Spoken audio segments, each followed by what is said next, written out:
no question about it. Having children is a blessing and at the same time can be very challenging.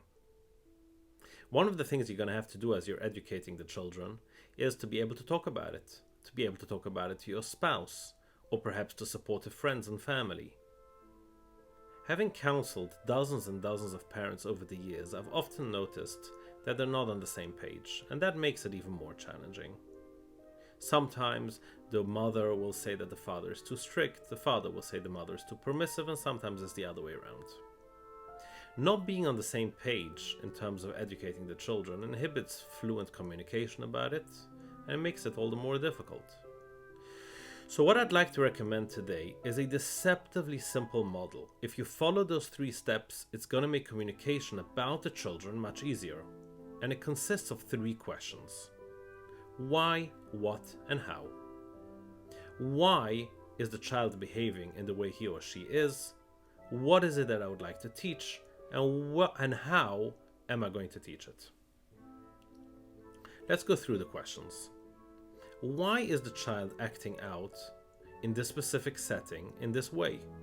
This demands a little bit of curiosity and putting your head to it. Trying to remain open for reasons why this could be happening. In this specific instance, is the child sad, angry, lonely, frustrated, hungry? These could all be reasons why the child is acting in that way.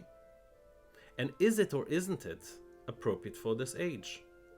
That leads you to the second question, which is, what life skill am I trying to teach the child now? Is it the skill of sharing?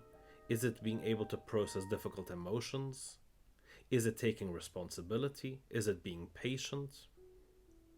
And finally, when we've concluded what it is that we're trying to teach, we can talk about how am I going to teach it? What is the best way how to teach the child this specific skill? Very often, what I find is that in these settings, the parents aren't discussing it in the same order, even if they're discussing all these steps. So imagine a communication whereby we're talking about how to teach it, but we're not talking about teaching the same thing. So of course, that can't really work. Here's a very simple example.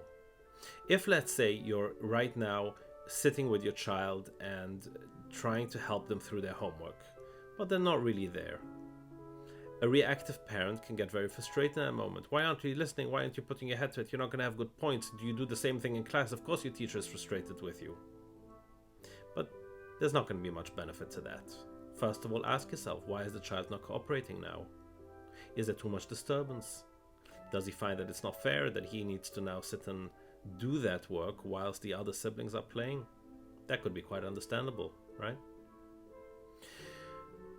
When we reach the what, is it what am I trying to teach the child now? Perhaps it is the ability to be able to concentrate even when the other kids are playing.